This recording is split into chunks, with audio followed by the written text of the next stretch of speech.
Que hubiera expuesto el tema, que tuviera alguna pregunta, alguna laguna que hubiera quedado en alguno de los casos clínicos, Eh, algo que les hubiera llamado la atención y que se discutiera, pero que no se resolviera al 100%. Doctor, yo tengo una Ah, duda. ¿sí? ¿Qué tan común es aquí la anocardiosis? ¿O le ha tocado algún caso? Porque decía que eran muy raros los casos cuando se llega a presentar. Sí. Eh, de hecho, doctor, es uno de los puntos que quería discutir con ustedes. Fíjense que la enfermedad tiene todo y todos los factores para ser una enfermedad sumamente frecuente y altamente prevalente, ya que es una enfermedad ubicua que básicamente se encuentra en todos lados la bacteria, ¿verdad? Sobre todo en las zonas, en los sitios con materia en descomposición, ¿verdad? Donde hay árboles que están creciendo, muriendo, campos, plantas, jardines, áreas de construcción donde la tierra se remueve, en fin. Y la mayor parte de las infecciones, prácticamente 7 de cada 10, son infecciones que son a nivel pulmonar. Entonces, esa es una muy buena pregunta y de hecho, desde siempre, desde que revisamos esta patología cuando estaban de residente, pues yo hacía la misma pregunta, ¿verdad? O sea, ¿por qué no la vemos tan frecuente si es tan frecuente? A eso, a la cuestión de lo ubicuo que es la ubicuo que es la bacteria, le sumamos el hecho de que necesita un cierto empujoncito como para volverse más virulenta. Y aquí es donde los pacientes con inmunocompromiso de base entran en juego.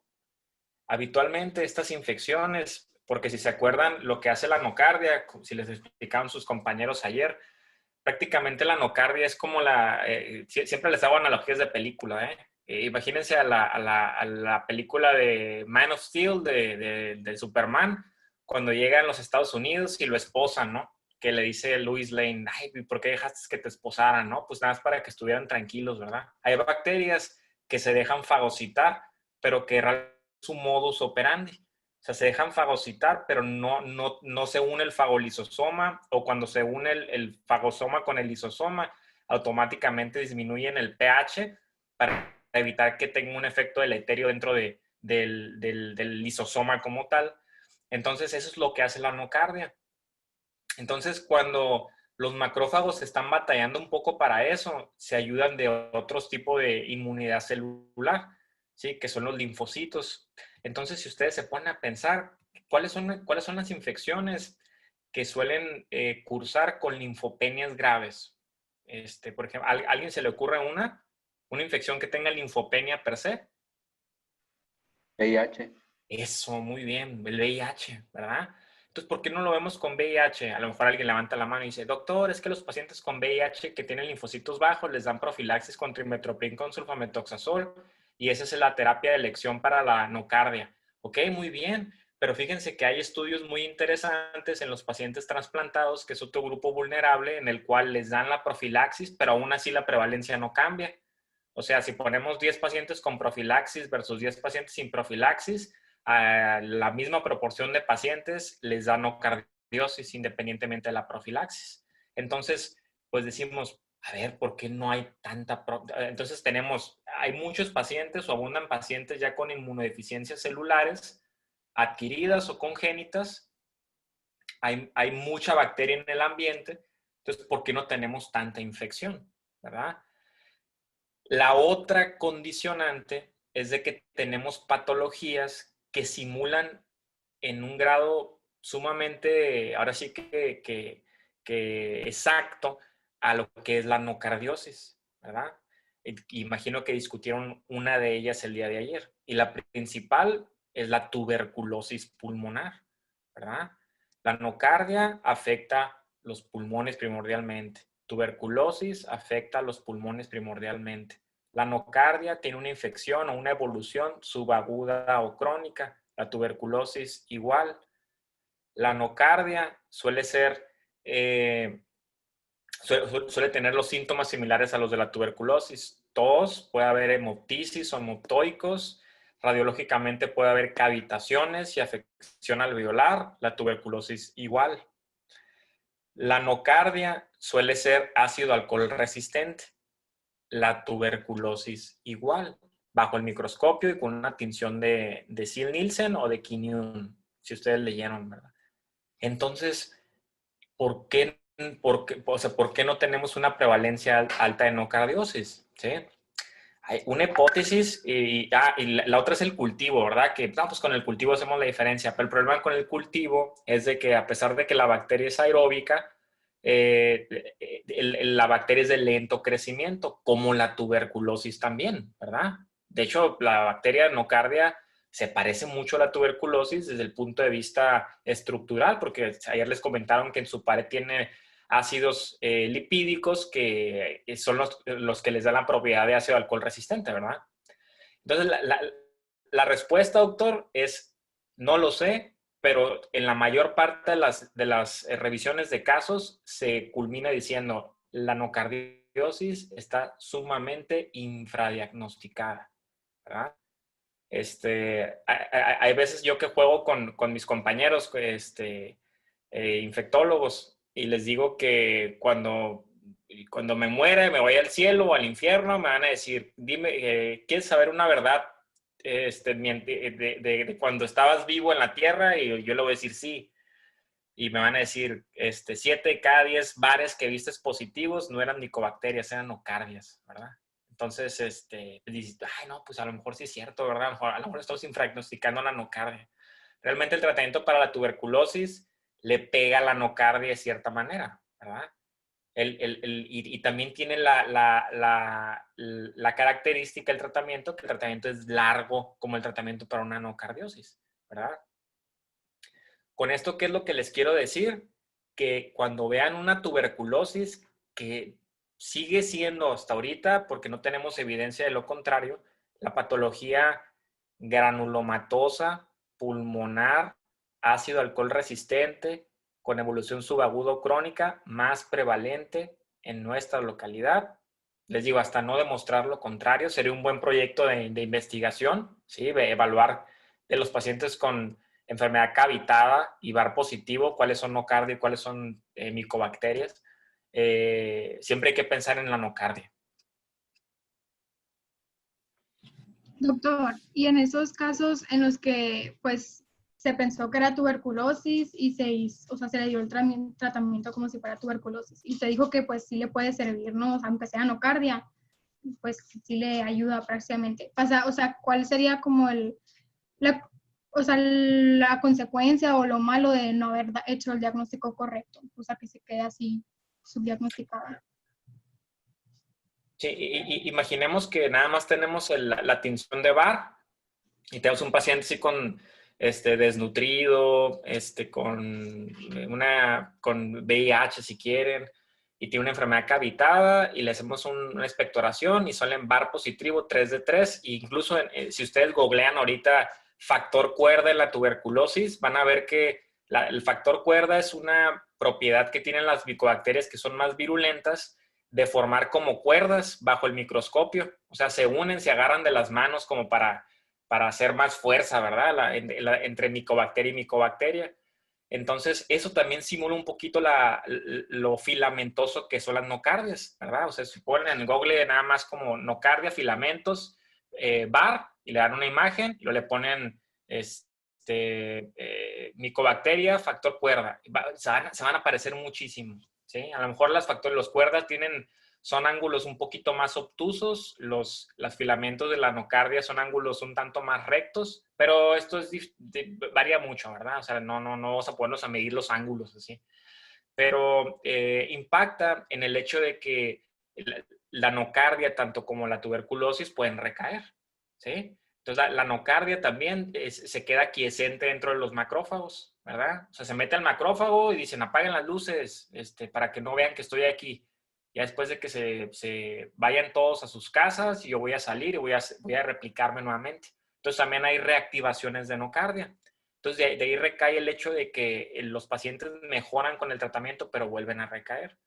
Oiga, doctor, pero ¿por qué no se ve tan frecuente esto como usted dice? Bueno, lo que pasa es de que los diagnósticos de tuberculosis afortunadamente ya son un tanto más objetivos, en el sentido de que ya estamos acostumbrados a pedir más cultivos, que ahí no hay de otra, ¿verdad? Si crece micobacteria, pues es micobacteria. Y también ya hay biología molecular que ya nos dicen el diagnóstico un tanto más rápido, ¿sí? Pero de igual forma, les digo, se llama la atención que no tengamos teniendo muchos factores que tiene esta bacteria porque no la vemos tan frecuente.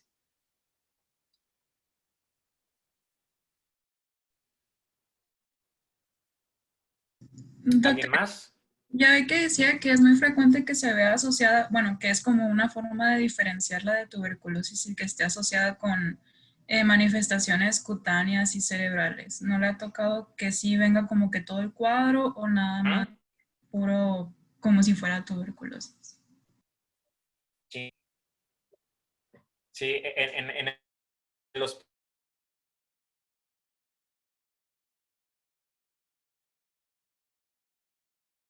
extrapulmonar, pídele una placa de tórax, porque el 20% de los pacientes, bueno, Se cortó un poquito. bueno, ¿sí? Doctor, se trabó. Es que se está cortando. De hecho, lo último que dijo casi no se le entendió. Nada más escuchó que sí. ¿Ya me escucho? Sí, sí. Sí.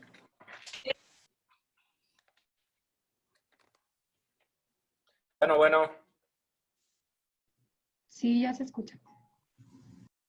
¿Ya? Ok. Entonces, el 20% de los pacientes con tuberculosis extrapulmonar pueden tener datos de tuberculosis pulmonar. Aquí también en el hospital solemos ver mucha cantidad de meningitis tuberculosa, ¿sí? Pero la presentación es diferente, ¿sí? La nocardiosis, el sistema nervioso central, nunca he visto una, al menos que hubiera tenido todas las características clínicas de NARDE y aparte en la tomografía veamos abscesos múltiples acompañados de abscesos pulmonares y demás. O sea, no he visto eso, pero sí hemos visto tuberculosis pulmonar que tiene cambios en meningios. La meningitis por tuberculosis no es tan frecuente que te dé lesiones ocupantes del sistema nervioso central. Tuberculomas o abscesos como tal, no es frecuente. No es imposible, pero no es frecuente. Por el contrario, la nocardia sí, ¿verdad? Entonces, a lo mejor eso sería un diagnóstico a tomar en consideración.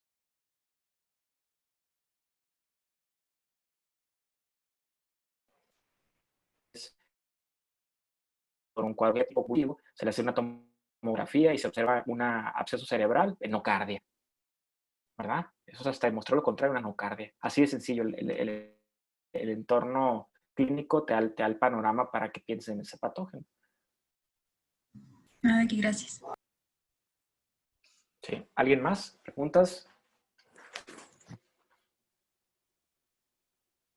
Yo, doctor, Bueno, ¿me escucho? sí. Bueno. Sí, te escuchas. ¿Sí te escuchas, Mariana? Ok. Cuando tenemos un absceso, así como periférico, y es de una bacteria anaerobia, ¿se tiene que hacer desbridamiento siempre? No. Bueno, sea aerobia o sea anaerobia, el tratamiento idóneo, el gol estándar de un absceso es drenarlo. Ese es el tratamiento, sea aerobia o sea anaerobia. O sea, no tiene nada que ver que sea anaerobio y el desbridamiento. Nunca. No. Fíjense, hay un estudio muy interesante y se publicó creo como en el 2015 en New England Journal of Medicine, en el cual evaluaban tres terapias o tres caminos terapéuticos entre sí. Por ejemplo, son 30 pacientes, a 10 pacientes tenían absceso en piel, o sea, una celulitis piógena, y les daban trimestoprim, a otros 10 les daban clindamicina y a otros 10 no les daban antibiótico y nada más les drenaban el absceso. Entonces lo siguieron en el tiempo y vieron cuáles se curaban más rápido y cuáles tenían menos riesgo de recaídas. Y vieron que los pacientes que tenían drenaje les iba igual que los pacientes que les daban antibiótico, ¿verdad? Entonces dijeron, no, pues hay que drenarlos nada más y ya, ¿verdad? Obviamente que a los pacientes que tengan factores de riesgo para progresión de la infección, diabéticos, pacientes con una inmunodeficiencia de base, pues a eso sí hay que darles cobertura antibiótica aparte del drenaje. Pero el drenaje es el gold estándar para tratar abscesos. ¿Y cuándo se desbrida una herida? Habitualmente el término de desbridamiento lleva implícito que exista material muerto en el sitio que se va a desbridar. Entonces, habitualmente son infecciones que tienen una evolución ya un tanto larga y tienen material necrótico, pues ahí implícito en la lesión, ¿verdad? Ese material necrótico es el que se desbrida para dar pie a que los jabones o los antisépticos que se utilicen realmente impacten en el tejido que queremos salvar, que es el tejido viable. De igual forma, eso da pie a que los lechos vasculares estén limpios y estén sin trombosis, que es lo que perpetúa el tejido necrótico. Y de igual forma, quitamos el tejido necrótico, desbridamos para que no se produzcan más infecciones. Ah, ok. O sea, tiene que ver más con la necrosis que con la infección. Es correcto, así es. Ok, gracias. Sí, de nada.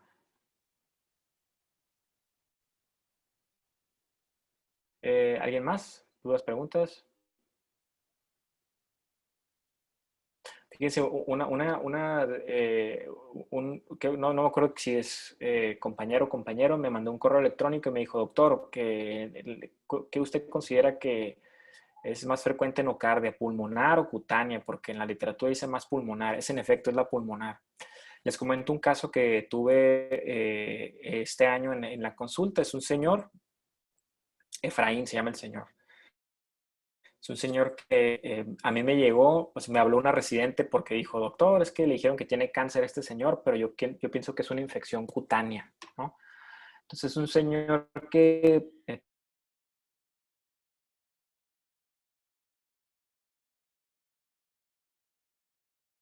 para una constructora aquí en Hermosillo.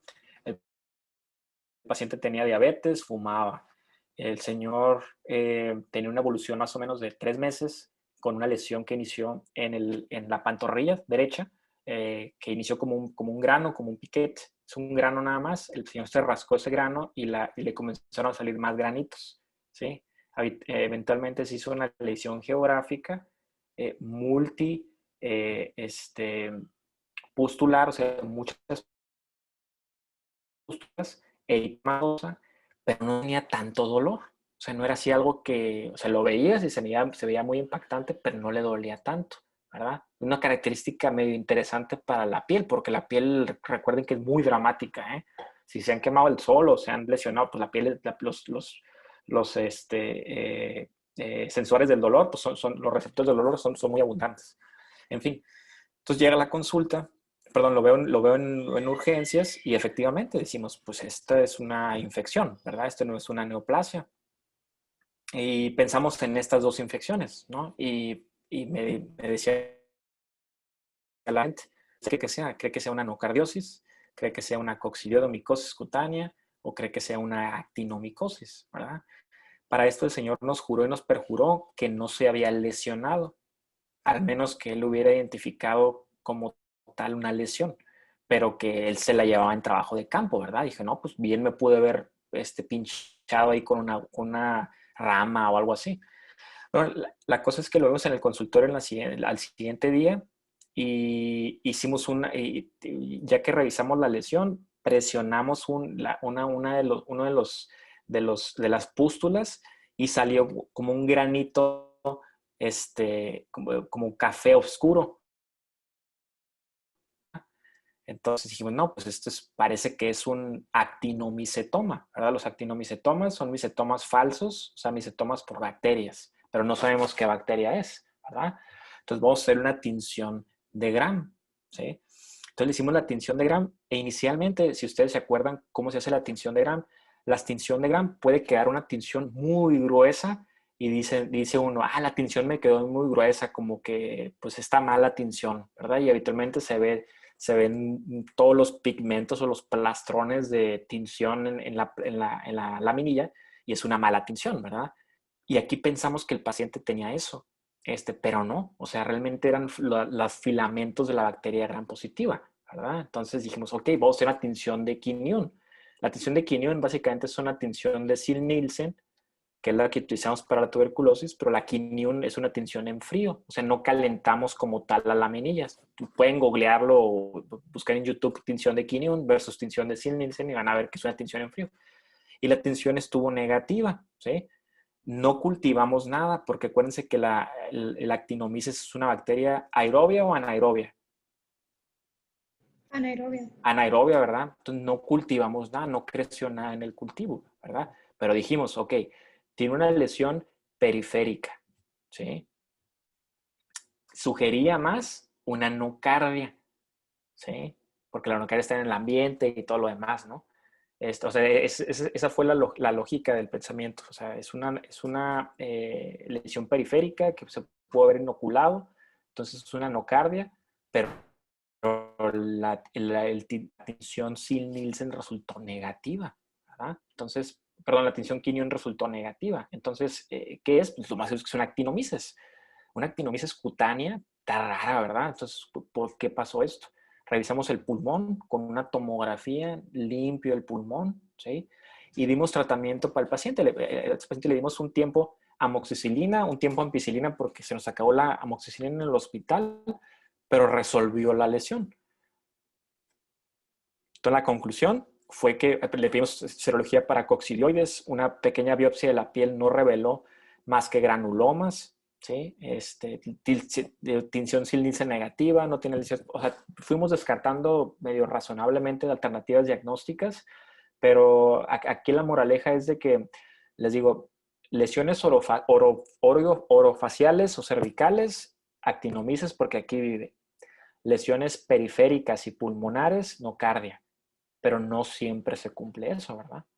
Entonces, vaya, este caso se me quedó porque es el único caso que me ha tocado que realmente se hagan las pruebas y no siga la regla convencional, que es la nocardia periférica o después de las lesiones. Por ejemplo, en Chiapas, en Guerrero, donde la gente o los campesinos salen a cortar hierba y demás, que se cuelgan las famosas, como sus mochilas, se ponen una banda aquí y con la cabeza sostienen el peso de la carga de atrás y conforme caminan se van pegando con la fibra, ¿verdad? Entonces, hace que la piel se lesione. Si la bandita está llena de tierra porque se agarran las manos, ahí va a estar la nocardia. Entonces hay nocardias que hacen misetomas y caminan hacia el cerebro, ¿verdad? Entonces, eso es un poquito más, a pesar de que es cervical y facial el problema, pues tiene el antecedente del traumatismo como tal, ¿verdad? A diferencia de las lesiones o la famosa quijada caída, que es cuando tienen las lesiones en el ángulo del maxilar inferior, y esas son pues, por como tal, por actinomicetos, ¿no? En fin, las infecciones sí están ahí, ¿sí? Las infecciones, pero son difíciles de diagnosticar.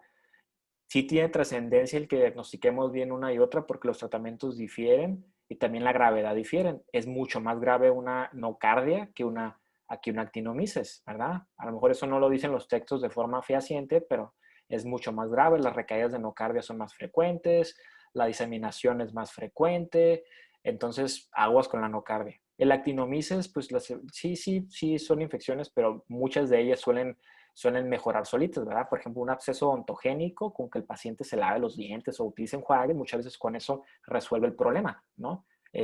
Pero una nocardia, pues no funciona de esa manera. Y en cuanto a epidemiología, sí es más frecuente la nocardia en comparado con el actinomyces. Respecto a qué infección o qué localización. Pues yo sé que en cuanto a la actinomyces es más frecuente en el cervicofacial, pero o sea, en general en nuestro medio, cualquier infección por una de estas bacterias que se ve más. Sí, Tanto en localización. te mentiría, ¿eh? No lo sé. No lo sé, pero realmente por frecuencias de aislamiento le apuesto a que es la nocardia. Y esto se los digo, ¿por qué? Porque la nocardia se cultiva más fácil que la actinomyces, ¿no? Entonces, ese sería a lo mejor un sesgo de selección en cuanto al tipo de cultivos y demás, pero sería un factor a tomar en consideración para decir que una es más prevalente que la otra. Y por ejemplo, en el diagnóstico de actinomyces, el libro decía que, o sea, la forma de estar seguros es solamente aislando la bacteria, pero pues es anaerobia, o sea, yo entiendo que no es algo que se haga comúnmente, entonces se basa en pura clínica. Sí, no, actualmente hay una técnica que es una técnica de biología molecular. Si se acuerdan en las series esas de National Geographic y todo eso, ¿no? Que miden el carbono 14, creo que es para ver qué tan antiguo es un fósil. Bueno, en microbiología tenemos fragmentos de ARN que son muy específicos de los procariontes y de los eucariontes. Y dependiendo si es eucarionte de diferentes reinos, pues también tenemos diferentes tipos de ARN. Entonces, aquí en la ciudad no se hace, pero sí he tenido casos en los cuales decimos, esta es una infección bacteriana, pero no me está creciendo nada. La serología y las antigenemias no me dan más. Las PCRs convencionales tampoco me dan más. Entonces, quiero un perfilamiento, se llama ARN16S. Creo que por ahí lo debieron de haber visto en el texto, ¿verdad? No le ponemos mucha atención cuando revisamos los textos porque decimos, esto ni existe, pero sí existe. Entonces, lo que hacemos acá, pues, es de que, pues, tomamos una muestra, ¿sí? Ahora sí que nada más que en un medio de transporte especial con un Q-tip o un hisopo de Dacron, muestreamos el sitio de la infección, lo metemos en el medio de transporte, lo mandamos a la Ciudad de México, en este caso en el Instituto Nacional de Rehabilitación. Hay un departamento de microbiología impresionante, creo que es uno de los mejores del país, y ahí tienen esta técnica. Entonces, básicamente ellos te hablan por teléfono y te dicen, doctor, la PCR para amplificar el gen 16S está positiva, ¿no? Ok, es una bacteria. Entonces, lo que está ahí es una bacteria. Entonces, ahora lo que vamos a hacer, después de que se amplifique ese gen, vamos a dejar que se amplifique lo suficiente para después hacer otra PCR y tipificar esa bacteria, ¿verdad?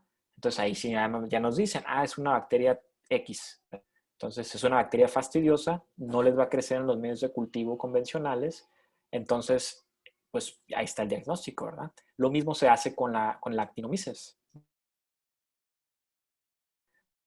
Lo mismo es hacer, pero les digo, básicamente si la clínica te orienta por el contexto del sitio anatómico y sobre todo la respuesta inicial a los antibióticos, pues le apuestas a que ese es el problema, ¿verdad? Sobre todo si descartaste que no sea nocardia.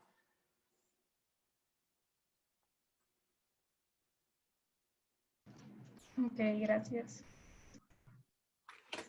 ¿Sí? ¿Alguien más?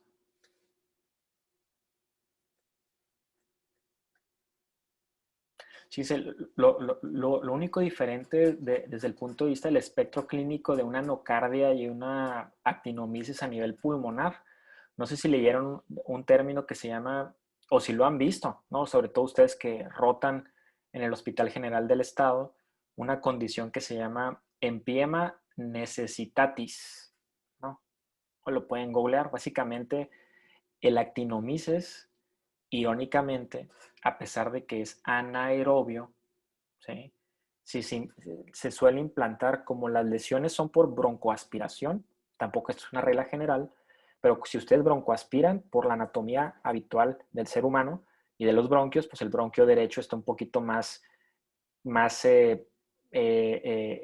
vertical o menos horizontal que el bronquio izquierdo. Entonces se nos van las cosas para el bronquio derecho, ¿va? Entonces habitualmente son lesiones derechas y son lesiones que suelen buscar la periferia, son lesiones que se abscedan, son lesiones que buscan la pleura, son lesiones que cuando encuentran la pleura la raspan y la pleura llora, por decirlo de alguna forma, o sea, produce un exudado proteináceo, aparte en ese exudado, la bacteria se comienza a replicar más y la bacteria busca salir, ¿verdad? Irónicamente, la bacteria como que quiere buscar oxígeno. Entonces, el empiema necesitatis básicamente es que a la infección le sale el tórax al paciente, así como si fuera la película de Alien, ¿no? Que sale el alien ahí del cuerpo de actriz esa, no sé cómo se llama, pero literal eso hace la actinomices, ¿eh? Entonces, si ustedes ven una infección y les llega un paciente y les dice, no, pues se me abrió la piel aquí, y le levantan la camiseta y trae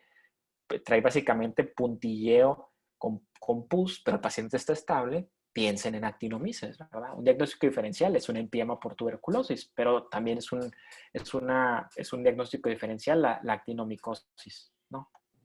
Ay, perdón, es que me perdí. O sea, pero es una bacteria anaerobia y aún así busca cómo salir. Sí, digo, es lo irónico. Sí, o sea, la bacteria, pues se quiere salir a la piel, ¿no? Entonces, pues básicamente, pues vas a salir de un espacio que ya delimitaste, si ya tornaste anaeróbico, entonces quieres salir a un espacio aeróbico, ¿no? Sí, entonces, ¿sabes? A mí me parece curioso, pero es una presentación clínica, ¿verdad? Obviamente la bacteria no sabe eso, ¿no? Pero yo creo, ¿no? Pero siempre me llama la atención de que la bacteria está bien cómoda ahí y quiere salir a otra parte, ¿no? Pero bueno, en fin. Es una característica clínica rara, pero sí está en la literatura en la actinomices. Doctor dijo que era diagnóstico diferencial, digo, que era la diferencia entre nocardia y actinomices, o entre tuberculosis y actinomices. No, pero con el empiema necesitatis es con tuberculosis. Ah, ok, gracias. Uh-huh.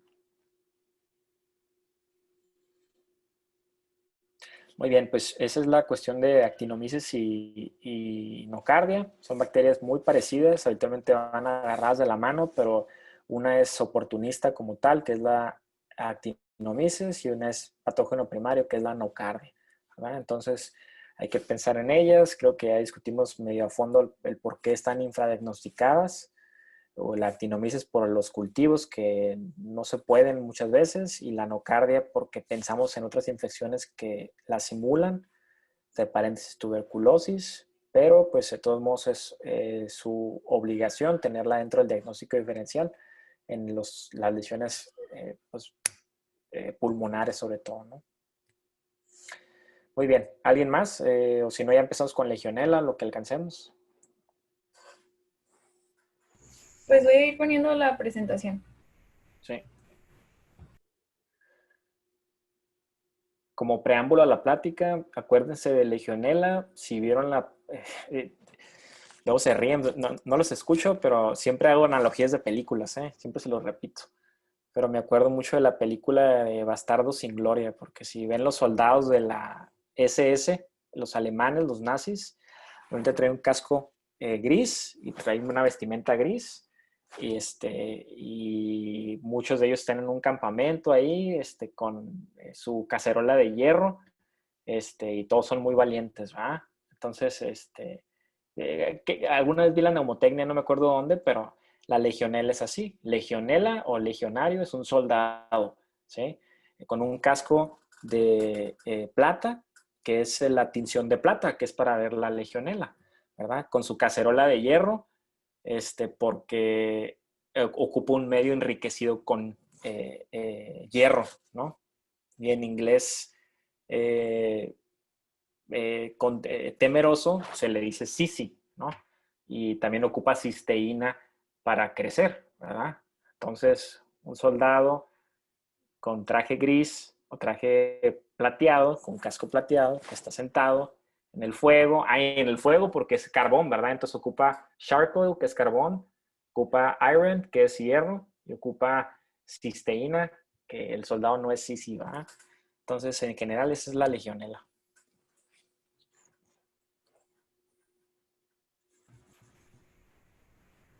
Ok, pues ya comenzamos entonces. Pues les vamos a hablar sobre las infecciones causadas por... ¿Sí me escuchan bien? Sí. Ah, ok. Y pues la legionela va a dar la enfermedad conocida como legionelosis, que se va a referir a dos síndromes clínicos principalmente, que es la fiebre de Pontiac y la enfermedad del legionario.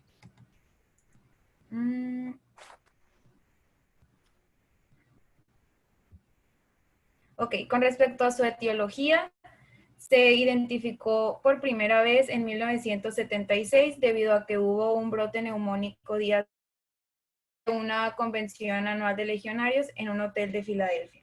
Y posteriormente, ya en 1979, ya se le dio nombre como la bacteria del legionario a la Legionella pneumófila. Esta corresponde a la familia Legionelaceae. Se conocen 50 especies, corresponde a un bacilo gram negativo de tipo aerobio no esporulado. Su tamaño es de 2 micras por 0.5 a 0.7 micras. Se conocen también 70 serogrupos y de la Legionella pneumófila 14, donde cada una de ellas tiene diferente virulencia, pero la que es más virulenta, por decirlo de alguna forma, en los humanos es el serogrupo 1. Y pues también se conocen otro tipo de legionelas, como son la Amygdalae, Bosemani, Dumofi, y entre otras, ¿no? La incidencia de esta enfermedad va a depender del grado de contaminación del reservorio acuático, el cual es su hábitat, ¿no? La intensidad de la exposición a esta agua contaminada y la predisposición del hospedador. En esta enfermedad vamos a ver que hay muchos factores como de riesgo para presentar pues la enfermedad, principalmente ser un paciente inmunodeprimido y pues también tener ser de edad adulta, el tabaquismo, entre muchos otros, ¿no? Los vamos a ir viendo. Y como comentó el doctor, van a crecer muy lentamente de 3 a 10 días en medios ricos en carbono suplementados con L-cisteína y pirofosfato férrico. En su epidemiología, pues el reservorio natural van a ser grandes masas de agua como son los ríos, lagos y estanques, pero realmente aquí no se va a encontrar como una cantidad realmente infectante de las legionelas, sino que se van a multiplicarse y proliferar en, ¿cómo se puede decir? O sea, en un lugar en donde se estanque mucha agua, pero de construcciones humanas, pues en las torres de refrigeración, por ejemplo, en los abastos de agua de los hospitales, entre otras. Y pues ahorita vamos a ver más o menos por qué. La legionela tiene la capacidad de sobrevivir a variaciones de pH, de temperatura y de humedad, debido a que tiene simbiosis con algunas amibas, algunas bacterias acuícolas, protozoos ciliados. Entonces, los eslabones necesarios para que se dé una infección va a ser existir, proliferar, que tenga la capacidad de ser virulenta, que se transmita e infecte a un huésped que se encuentre susceptible. Y pues como ya les comenté, el estancamiento de agua va a acumular productos que van a servirle como de nutriente a la bacteria para que forme una biocapa. Entonces esta biocapa lo va a hacer resistente a los métodos de desinfección pues normales, ¿no? Y pues si a eso le sumamos una temperatura propicia de 25 grados a 45 grados, pues se va a poder multiplicar hasta concentraciones que sean infectantes para el ser humano. Pues el mecanismo de transmisión más importante es la inhalación por el mecanismo de aerosoles. Esto es pues que la bacteria va a poder dispersarse al aire y penetrar el aparato respiratorio, perdón. Algo como importante de esto es que no necesitas estar como que súper cerquita de donde se está dispersando el aire, pues, sino que puede viajar por alguna distancia, entonces eso es importante, ¿no?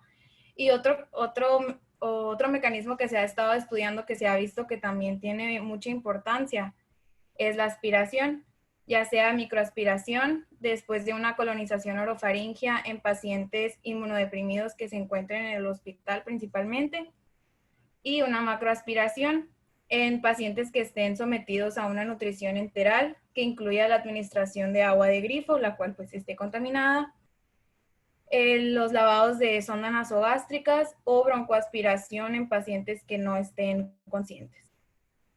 También otra parte en la que pudiéramos encontrar legionelas, pero o sea, es muy raro y es muy poco, es en la tierra. Entonces, pues también la inhalación o ingestión de abono o tierra contaminada podría ser un mecanismo, y pues una infección de herida quirúrgica. La legionelosis pues va a representar del 2 al 9% de los casos de neumonía adquirida en la comunidad. Se ha visto que se presenta de forma esporádica, o sea, en casos esporádicos, y también ha habido brotes epidemiológicos. Es de distribución universal y afecta a todos los grupos de edad. Sin embargo, hay una incidencia mayor en adultos, ¿no? Considerando la senectud como un factor de riesgo. Es la segunda causa de la neumonía adquirida en la comunidad después del neumococo, y también el cambio climático, las lluvias, la precipitación pluvial y la humedad aumentan su incidencia. Los sitios de alto riesgo para contaminarnos son las torres de refrigeración y condensadores evaporativos, sistemas de agua sanitaria caliente con circuito de retorno, que me parece que esta es la que hay en los hospitales, o sea, por eso es tan grande el riesgo de contaminarte en un hospital. Instalaciones termales, bañeras de hidromasaje, y ya los de bajo riesgo son un sistema de agua fría, fuentes ornamentales, riegos por aspersión y un sistema de riego urbano. Con respecto a su patogenia, pues va a penetrar por medio de los pulmones. La barrera mucociliar, pues es el primer obstáculo para anidar en el pulmón. Lo va a hacer por medio de piliflagelos que van a estar en la superficie del microorganismo. Y pues esta adherencia va a estar mediada por fimbrias de tipo 4 de las bacterias, igual como otras proteínas y pues el complemento, ¿no? En sí, pues ya no tenemos el mecanismo que va a vivir en el agua, principalmente parasitando amibas, y aquí realmente no va a ser como infecciosa, ¿no? Después, ya que entra a una instalación con agua caliente o con que tenga la temperatura óptima, pues la bacteria aquí se va a instalar y se va a multiplicar. Posteriormente, pues ya va a crear colonias, y pues estas van a ser las que vamos a aspirar, pues, ¿no? A inhalar. Y lo que va a pasar es que o sea, se van a activar como los macrófagos de inmunidad humoral y la inmunidad innata, y pues va a fagocitarlo, ¿no? Y realmente aquí es donde se va a reproducir. El macrófago no va a tener la capacidad de destruirla porque no va a permitir que se una el fagosoma con el lisosoma. Y pues como el macrófago, según tiene como características parecidas a las de las amebas, pues a las de las amibas, no van pues va a estar a gusto pues ahí, ¿no? Y los factores de riesgo clínicos mayores para contraer la infección son trasplantes por el tratamiento inmunosupresor que se les da a estos pacientes, la diálisis, la inmunodepresión farmacológica, principalmente el tratamiento con glucocorticoides, neoplasias, y el tabaquismo. El tabaquismo porque pues va a dificultar la limpieza mucociliar, ¿no? Igual que el alcohol y el presentar enfermedades pulmonares crónicas, como pues podemos ver en los factores de riesgo menores. Igual ser del sexo masculino, la diabetes mellitus, y los factores de riesgo ambientales, pues es estar en un centro sanitario, en un hotel o tener.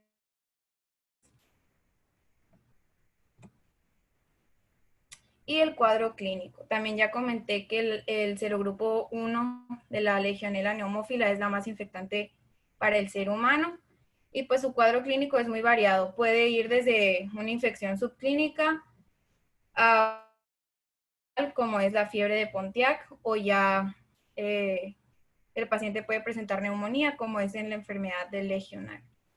El periodo de incubación de esta bacteria es de 2 a 10 días y es de origen comunitario o nosocomial.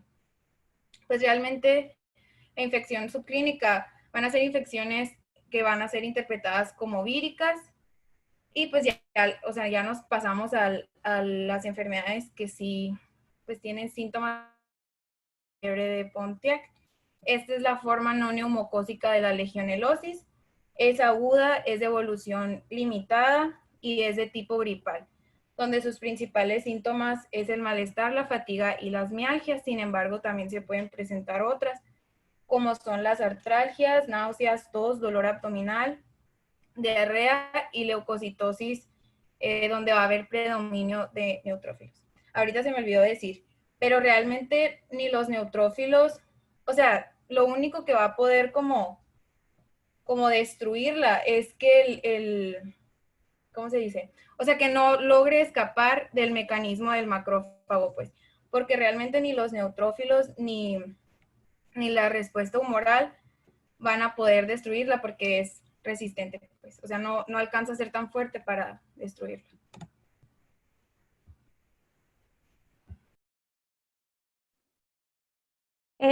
Bueno, ahora vamos a continuar con la forma pulmonar, que es la que va a recibir el nombre de enfermedad del legionario.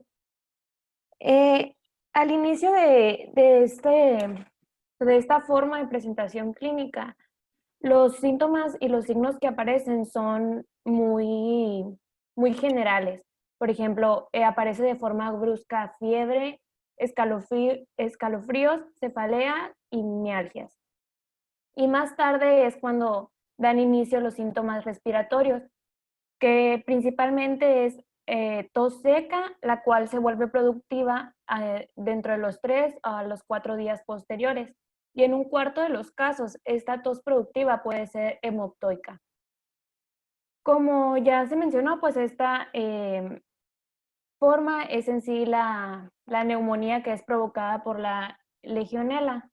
Entonces va a tener mucha similitud con otros tipos de neumonías atípicas. Sin embargo, una neumonía por legionela tiene mayor probabilidad de tener un desenlace fatal.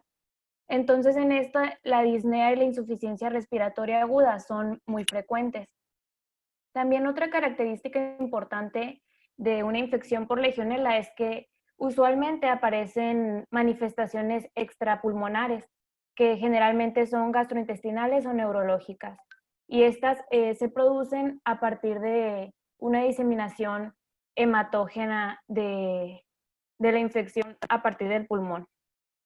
Entonces, pues ya mencionó Diana ahorita las manifestaciones clínicas más comunes, que como acá en el cuadro que coloqué, se están ordenadas las manifestaciones de acuerdo al porcentaje en el que se presentan en los pacientes.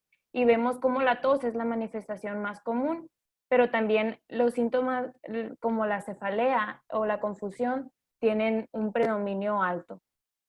Y la mortalidad por este tipo de neumonía oscila entre el 3% y el 25% de los casos. Siguiente, porfis.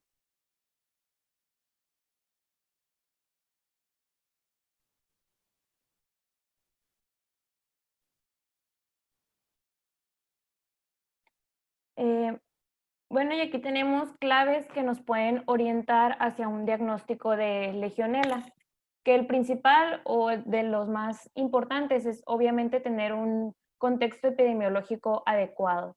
También los síntomas como los síntomas neurológicos de cefalea y confusión, el dolor abdominal, una elevación de la creatincinasa, la hiponatremia. Otro muy importante es que el paciente tenga una historia el tabaquismo, pues, que no haya habido una respuesta a un tratamiento con un betalactámico y que la leucocitosis tenga predominio de neutrófilos. Y eso ya nos indicaría o sería muy, muy compatible con un diagnóstico por legionela. Si no existe ninguno de estos factores, de igual forma se recomienda realizar un test que permita la detección del antígeno o también procesar una muestra a partir de alguna secreción respiratoria en medios de cultivo. Y también otro paso importante es iniciar un tratamiento antibiótico con algún antibiótico que permita o que cubra la posibilidad de esta infección. Siguiente.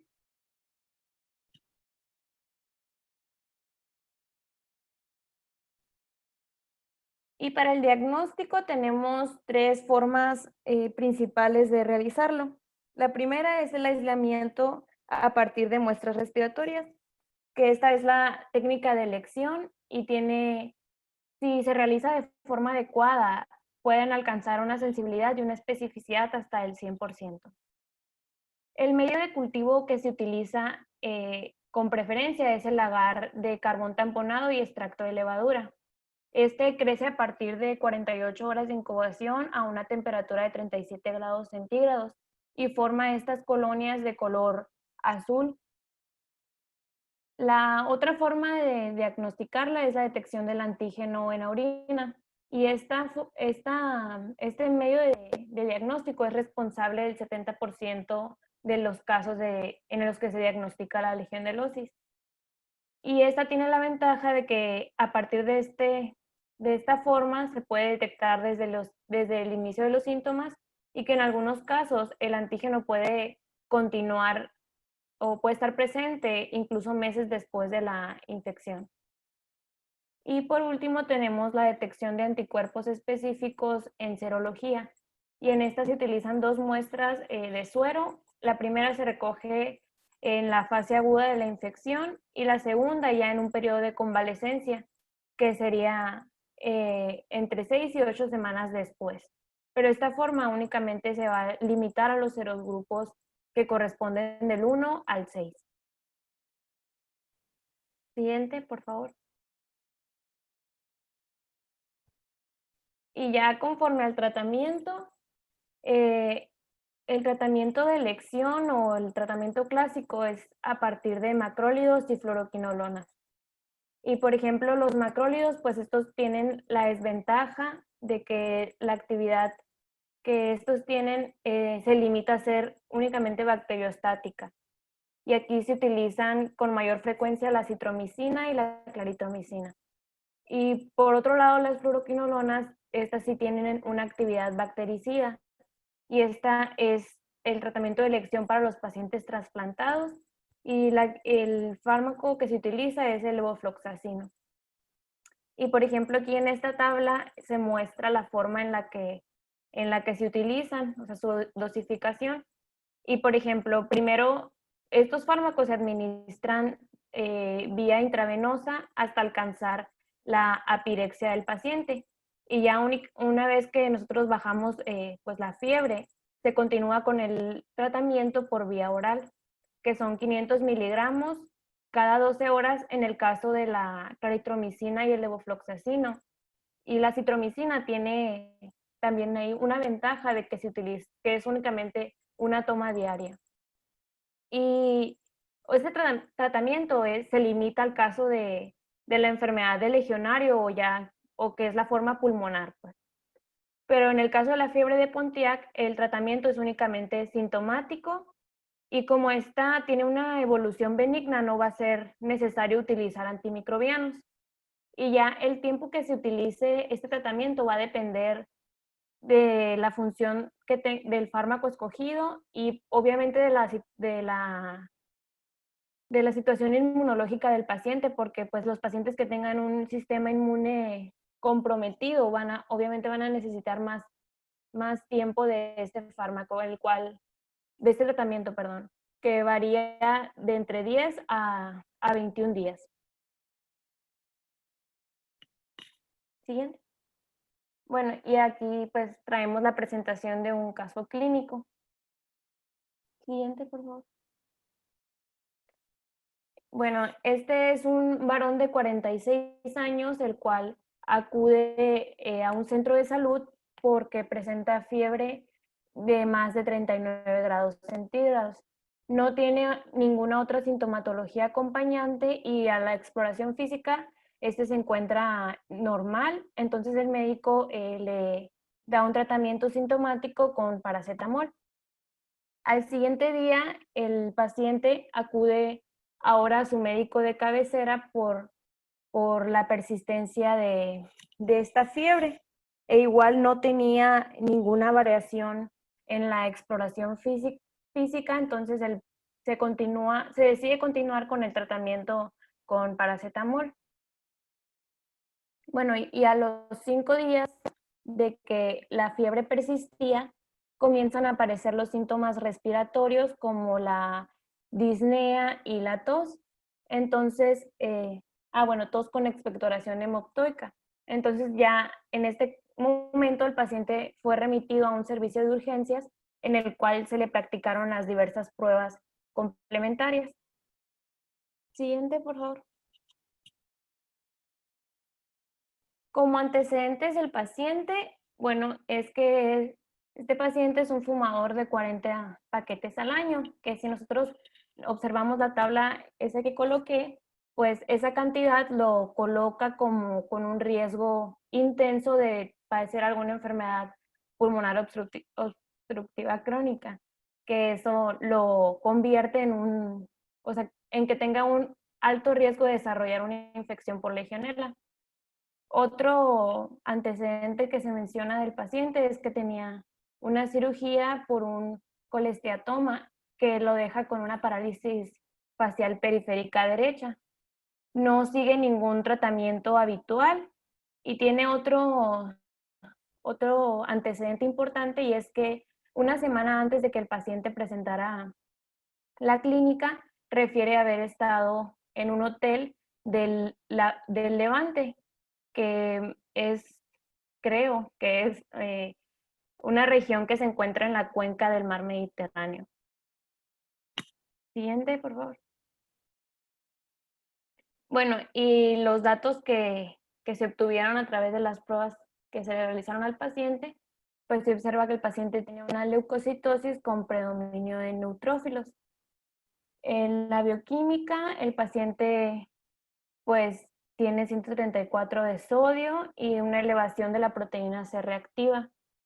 También se le realizó una radiografía de tórax al paciente en la que se puede observar un infiltrado alveolar bilateral de predominio periliar, y también se observa un derrame pleural derecho. Se le realizó un antígeno neumococo en la orina y dio resultado negativo. Tuvo un hemocultivo estéril y no se encontraron bacilos ácido-alcohol resistentes. Y el antígeno de Legionela, en orina dio positivo.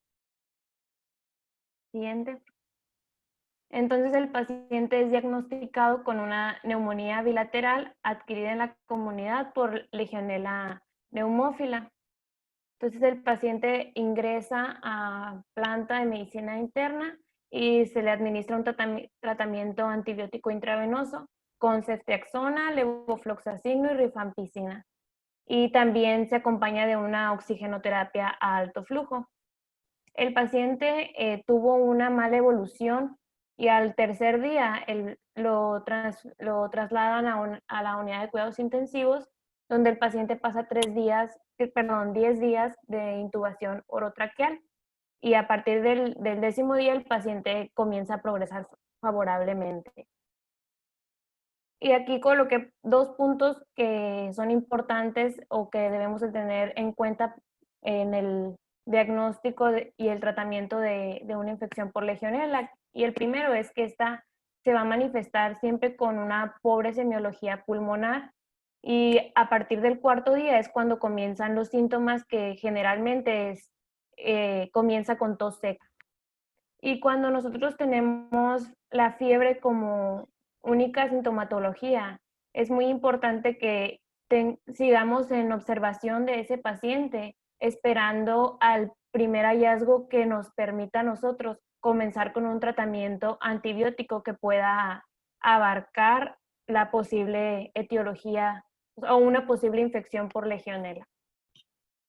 Y eso ya sería todo por nuestra parte. Muchas gracias. Muy bien, pues buen tema, buen caso. Ya por tiempo, si gustan, pues mañana no hay clases. El lunes retomamos las preguntas y los temas que siguen. Sigue Mycoplasma, una bacteria medio similar a la Legionela. Y cualquier duda, pregunta, igual por correo electrónico me las pueden enviar y las resolvemos en la brevedad. Por ahora sería todo. Descansen. Muchas gracias.